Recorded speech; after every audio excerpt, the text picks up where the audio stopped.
Come and hear wetin one of your senator talk. Ẹ súnmọ́ bí kẹ́ wá gbọ́ nǹkan tí ìkan lára àwọn senator yẹn tún sọ báyìí. See, Nigeria, I swear down, àti ṣetán. Àti ìmọ̀ ibi tá à ń lọ rárá. We don't even know where we are coming from and where we are going.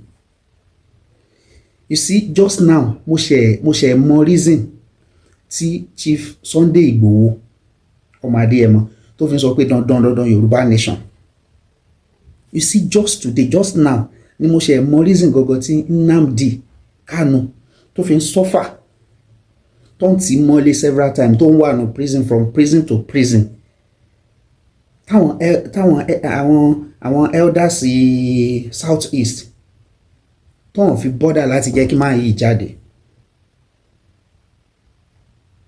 You see our politicians, it don't mean well for them. Please subscribe to Akko TV for more information, please. Come on, this is so sad. Well, I'm an advocate of peace, unity, progress. Even I believe in one Nigeria.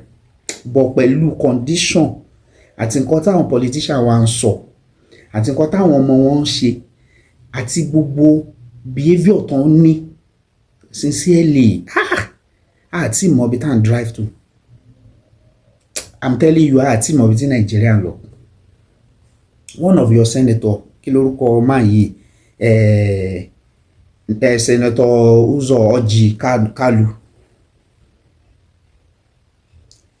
I think this man has went to university just to be collecting the whole of Nigeria money in his pocket as a mere salary.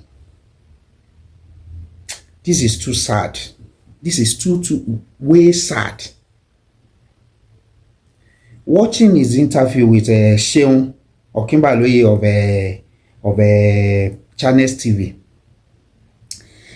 Seun béèrè lọ́wọ́ man yìí wípé, sir, are you aware that people are really suffering? Even people from your own constituency. Do you know they are lamenting? They cannot afford common things tó need láti survive gẹ́gẹ́ bí citizen. And I know you are collecting enormous amount of salary. Only how much? How much are we collecting? See the way the man is sounding. How much are we collecting? Only ká lóhùn mọ̀ ni wípé bí session ẹ̀ ti fẹ́ lọ ni pé òun ò bá ti print statement of account wá as he was coming for the program. So máyẹ̀ wá ṣe ń wá sọ pé okay sir, like how much are you collecting? Ó bá ní 40 million naira now. Ìyẹn ní 40 million naira. Is it yearly or monthly? Only monthly now. Only everything. Everything like work. Okay, you pay your aids. That is for the fueling, the traveling allowance, the constituency or allowance. Gbogbo stuff. They will travel for sitting. How many times don't she sit ní week kan? What are they buying? Èèyàn mélòó ló fẹ́ san salary fún?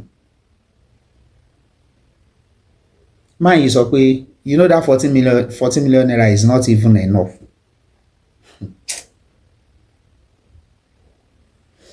Man yìí ti serve as governor of Abia State ní 2 term. Ó wá ń sọ fún Seun Okinbaloye pé, even when I was a governor, I told them that they should make 1 term 6 years. Can you imagine? So that's 6 years to take care of your people, or to do many projects, or to liberate people from poverty, and do well for average Nigerians. Abi to embezzle, to take care of your pocket and your immediate family. Only I've said it before that they should make 1 term 6 years now instead of that 4 years. 4 years is too small.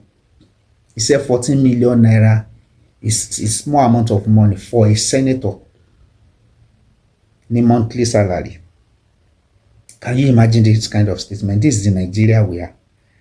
And you see your brother, your uncle, being a political talk, want to die for politician during campaign and election. Can you imagine? This man is 64 years. He was born in 1960. And he studied in Abia State University. So he had gone to that university just to be packing up the whole of Nigerian money as only salary for himself. So this is the reason tó fi lucky Nnamdi Kanu tí gbogbo wọn ò dẹ̀ bọ́dà láti gba máa yẹn jáde tó ń jẹ́ kó jáde inú ẹ̀wọ̀n yẹn. They are even the one fueling is detained. They can come and release it because they know him and the Sunday Igboho, they are standing for the truth. In one way or the other, they were kind of close to this, but they know what they are earning. They know the kind of lifestyle someone live. And the sovereignty of average Nigerians. So yeah, small things, small can hardly afford for the sustenance of good life. So it's only them. He said they are supposed to be 76 years for one time so that they'll be able to have enough money. Nigeria. Come on. Things are going on. Oh. Things are going on in Nigeria. May God save us, Neo. This is too bad. Oh. Please subscribe to Akko TV. Please.